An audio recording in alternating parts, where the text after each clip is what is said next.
let's get right into what she had to say here before we get into the full clip. The players have been standing their ground, and the players have been right this whole time. In order for the WNBA to save this league right now, you have to open the books. Let me repeat, open the books. What's the big deal? Guess what? You open the books and we're wrong? Okay, you know what? Sorry, WNBA, we were wrong. We'll take it back. We'll shut our mouths. We'll go play. We'll do everything you ask. So why not open the books? Angel McCryptee just went nuclear on WNBA players demanding financial transparency. And the wildest part, she's a 12-year veteran who built her legacy in this league. This isn't some outsider taking shots. This is someone who lived through every contract negotiation, every financial struggle, every promise that the league would eventually pay what players deserve.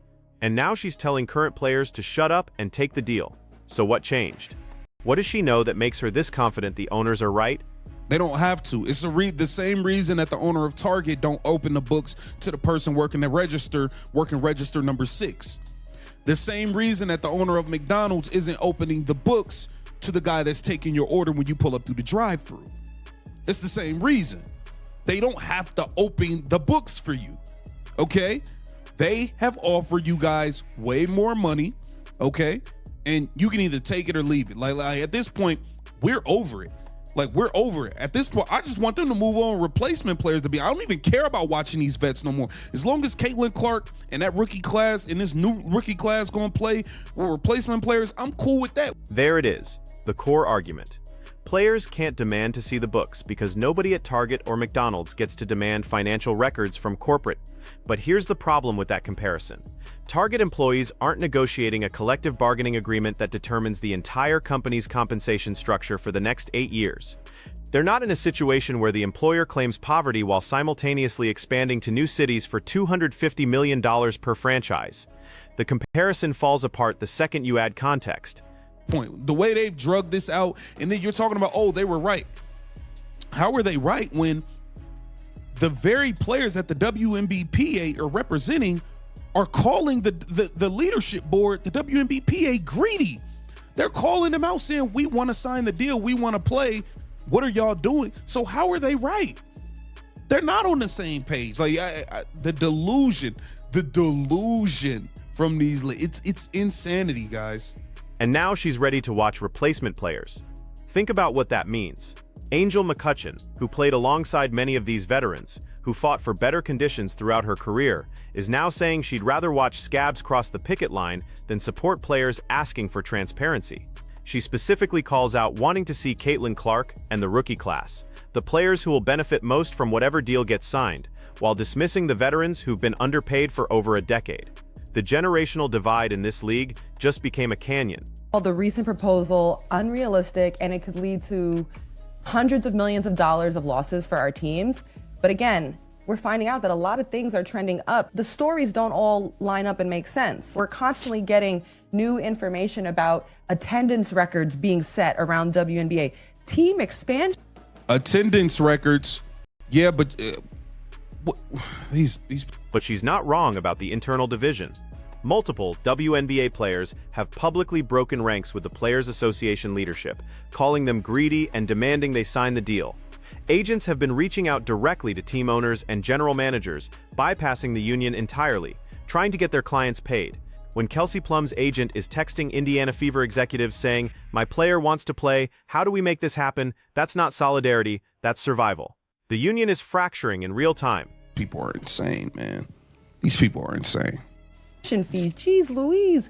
Billionaires are fighting for a chance to bring a WNBA team to their cities for $250 million price tags. All right, so that was her going off on they need to open the books. Let's take a listen to the full clip now, because this is wild. I just think that at the end of the day, the WNBA owners have drawn a line in the sand on the revenue share. It's 15%. They've drawn the line in the sand. You guys are going to be getting $1.3 million on max deals. Everybody's going to be making more. Now watch this part carefully. She's listing all the positive indicators: attendance records, expansion team demand, billionaires fighting to pay $250 million for franchises. These are the exact data points the Players Association has been using to argue the league is profitable. And Angel's not disputing the facts. She's acknowledging that yes, all these things are trending up. Yes, the business metrics look strong, But her conclusion is the opposite. She thinks that proves the owners are being generous by offering what they're offering, not that players deserve more. Offer or leave it. You know what I mean? Like, they don't have to open the books, and y'all don't have to sign the deal.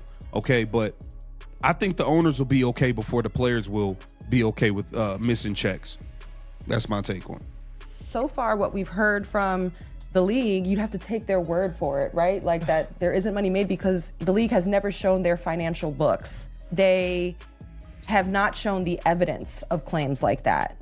And obviously, when you're in a CBA negotiation, information is really important, Angel. And so when you don't have like the financials to actually look at and you're being given damning information without any evidence and you just have to take it as what it is, it can create distrust because of a lack of transparency. And here's where it gets complicated. The league offered 15% revenue share, with max salaries jumping to $1.3 million. That's more than triple the current max of about $200,000. On paper, that sounds transformative, but the Players Association wants to see the actual revenue projections before agreeing. They want to know what 15% actually means in dollars. Is that 15% of 50 million or 15% of 500 million? The league won't say, and that's the entire fight. The 6-week silence Angel mentions, that happened after the Players Association submitted a proposal requesting 50% revenue share, the same split NBA players get. The league didn't respond for 6 weeks, then came back with essentially the same 15% offer. Angel frames that silence as the league refusing to engage with a ridiculous proposal. The players frame it as the league using delay tactics to create financial pressure on lower-paid players who can't afford to miss paychecks. a player in the WNBA and having played all these years, like, how much of an issue has that lack of transparency been for you? It's been a big issue. First of all, the players have been standing their ground and the players have been right this whole time. Speaking of gamesmanship, like, we got now this rush from to get this done potentially by March 10th to not affect the season schedule. And that could now rush them. But the league also took 6 weeks during this process at one point to respond. They took 6 weeks because the WNBPA sent in an offer that was the same as the last one. And they said, yo, this is a joke. We told you we're not going into $700 million in losses. Them not responding was the response. Y'all playing games. That was the response. I don't know why that. This is the gamesmanship both sides are playing. The league knows that not every player in the WNBA can afford to sit out. Most players make between $60,000 and $130,000. That's their entire annual income. Meanwhile, the owners are billionaires who can absorb losses indefinitely. Every day the negotiation drags on. The pressure builds on players who need that paycheck. It's a war of financial attrition, and the owners have infinite ammunition. But here's what Angel's not addressing. Why won't the league just open the books? If they're really losing money, if the 15% offer is genuinely generous, if the expansion fees and media deals aren't generating the revenue players think they are, then prove it. Show the financials. End the debate immediately. The fact that they won't is what creates the suspicion. You sent in a bogus proposal. They told you no, and then you sent in a proposal that was pretty much the same. So they say, you know what? Y'all are playing games. Goodbye. That was your response. What are you talking about? And to respond to one of the WNBPA's, the Player Association's proposals that they sent to them. That's unrealistic. Right. So if anybody has moved or showed evidence of them not moving with pace in this entire negotiation, it was the league who took 6 weeks of this very critical, off season to not respond. And I actually think they used the waiting game there as a part of gamesmanship to cause a rift between economic classes, because not every single player in the league can afford to miss the WNBA salary. And there's the other transparency issue nobody's talking about enough. Commissioner Kathy Engelbert's salary is completely hidden. Every player's salary is public information. You can look up exactly what Breanna Stewart or Aja Wilson makes, but the person running the league? That's confidential. The Players Association has been pushing for that disclosure because if Engelbert's making $3 million or more while players max out at $200,000, that's a problem. That's the league prioritizing executive compensation over player compensation. And the optics are terrible. The counter-argument is that private companies don't have to disclose executive pay, which is technically true. But the WNBA isn't exactly a private company. It's subsidized by the NBA, It operates with significant public funding for arenas, and it positions itself as a social good advancing women's sports. When you're asking for public support and cultural investment, financial transparency becomes more reasonable to expect. You know, that group, they're billionaires. They can sit out the money. Right. But there's players here who need their salary. Exactly. So y'all need to sign a CBA and quit playing game. I don't know why the owner's not making the deal less and less each day. Every day y'all make us wait up to the 10th, we dropping it by 2% or something. Every day y'all decide to play games, we are dropping it day by day. Day by day. That aren't playing Unrivaled, that aren't playing Athletes Unlimited, that haven't had the chance through brand deals and marketing. Now she's hitting on something real. The Players Association hasn't been transparent with its own members. Multiple agents have complained that they're getting incomplete information from union leadership. They'll hear about the league's offer through back channels before the union officially communicates it. They'll get summaries of proposals without seeing the actual language. And when they ask questions, they get vague responses about ongoing negotiations. That's created a trust problem. If players don't trust their own union to give them complete information, how can they trust the union's judgment about whether to accept or reject offers? That's why agents started going around the union directly to teams. They don't believe they're getting the full story. Who aren't the top 15 players in the league, who aren't millionaires, and need the money, and that starts to create rift and lack of unity in the association. And that is so good, Ross. So last thing I'm gonna say about that is, I know you guys don't want to release these books, but release Kathy Engelberg's salary. Like I said before, what does she make? Okay, what is she getting? We know at least she's making $3 million. Put it out there, because it's unrealistic that everybody's salary is out once again.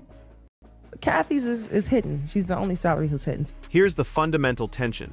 Angel McCryptee is arguing from a position of take what you can get because you have no leverage. The Players Association is arguing from a position of we have more leverage than ever because the product is finally valuable. Both can't be right. Look at the evidence for the players' position. Attendance in 2024 was up 48% compared to 2023. The playoffs averaged 1.4 million viewers across all platforms. Caitlin Clark's debut game drew 2.1 million viewers on ESPN. That's better than most NBA regular season games. Expansion franchises are selling for $250 million. The Golden State Valkyries sold out their entire first season of tickets in one day. These aren't signs of a struggling business. Yeah, I completely understand where this is coming from. Like, again, player hat. How many years have you played in the league? I mean, 12, 13 years, but like you said, girls are not making money. I feel like what I'm hearing is like, you want to know like where the money is going, how much is coming all the things. in, transparency. And it's hard to have an in-faith negotiation when there's been so much, just a lack of transparency going both ways. Now, what about the lack of do y'all address the lack of transparency the agent said they're receiving from the actual players union? Do you guys address that? See, there's been a lack of transparency from the WNBPA to the players that it's representing and their representation as well, which is why the agents are pissed off and they're not happy. Okay, they feel like the WNBPA has not been giving them the proper information. They've been giving them bits and pieces. You know, when somebody tell you a story and they only tell you the good parts, or they only tell you the parts of the story that they want you to know, they don't give you the full story. That's what the players and the agents feel like the WNBPA has been doing, which is why they've reached out to WNBA owners and GMs directly to say, hey, how can we talk direct? How can I help facilitate, get this done? My players want to play. I don't know what the WNBPA is talking about, but my players are good to go and ready to rock. So I just think it's interesting that you guys demand all this transparency from these owners and yada, yada, yada, but yet the WNBPA isn't even being transparent with the players in which it's representing. Get down in the comments and let me know what you think. But here's the evidence for the league's position. The WNBA has reportedly lost money every single year of its existence. The NBA has subsidized it to the tune of tens of millions annually just to keep it operational. Television contracts, until very recently, were minimal. The previous deal was worth about $50 million total over 8 years. That's less than what one NBA star makes per season. Attendance, even with the huge jump, still averages around 8,000 per game. That's less than half what NBA teams draw. The business fundamentals, historically, have been weak. So who's right? The answer is probably both. The league was absolutely losing money for most of its history, but the trajectory changed dramatically in 2024. The question is whether that change is permanent or temporary. If Caitlin Clark's impact fades, If casual fans who tuned in for the rookie phenomenon don't stick around, if attendance regresses to the mean, then the league's caution makes sense. But if this is the beginning of sustained growth, if the WNBA just crossed the threshold into actual profitability, then the players are right to demand a bigger share before signing an 8-year deal. And that's why the books matter. The players need to know if they're negotiating during a temporary spike or a permanent transformation. The league's refusal to show the data suggests they don't want players to know the answer to that question. Because if the answer is we're actually profitable now, then 15% revenue share looks like a lowball offer designed to lock players into a bad deal before they realize their true value. Think about the timing. The league wants this deal done by March 10th to avoid disrupting the season schedule. That deadline creates urgency, but urgency benefits the side with less leverage.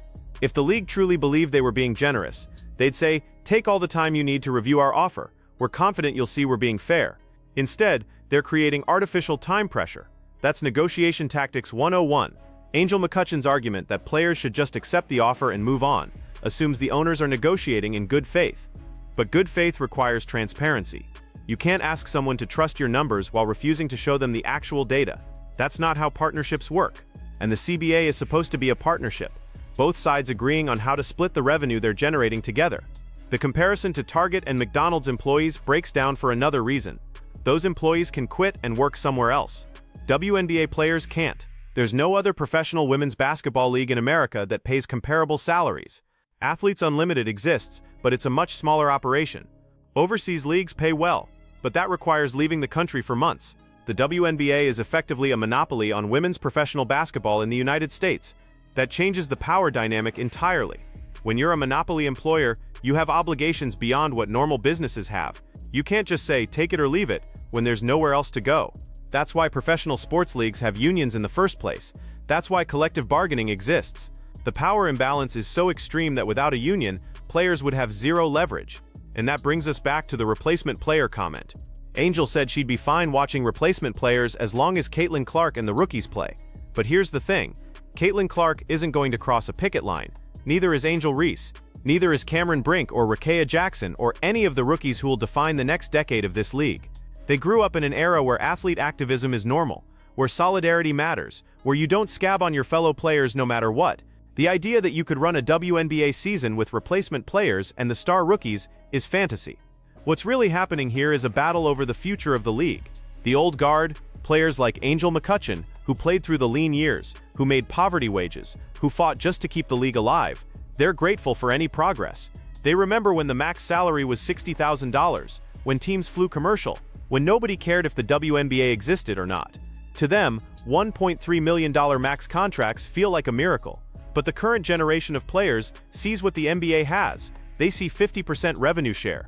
They see max contracts over $60 million per year. They see guaranteed money and charter flights and full medical coverage. And they're asking why the women's league can't have the same things. Not eventually. Not in another decade. Now, the league's answer is because we don't make enough money yet. The players' response is, prove it. And around we go. Without financial transparency, this fight can't be resolved with facts. It just becomes a battle of who has more leverage and who can hold out longer. And in that fight, the owners always win because they have the money to wait, and the players don't. So where does this end? Most likely with the players accepting something close to the current offer, not because it's fair, but because they can't afford not to. The union will declare victory, the league will declare victory, and everyone will pretend the 15% revenue share was the goal all along. But the resentment will linger, the distrust will remain, and 8 years from now, when this CBA expires, we'll have the exact same fight all over again. Unless something changes, unless the league commits to actual transparency, unless both sides recognize that the only way to build a sustainable partnership is through honest communication about the business realities. Because right now, nobody trusts anyone. Players don't trust owners. Players don't trust their own union. Owners don't trust players to understand business. And fans are caught in the middle, watching a league they love tear itself apart over money that in the grand scheme of professional sports is still relatively small. Angel McCryptee thinks the players are being unrealistic. The players think the owners are being exploitative. The truth is probably somewhere in between. But we'll never know for sure until someone opens the books. And that's the one thing nobody seems willing to do.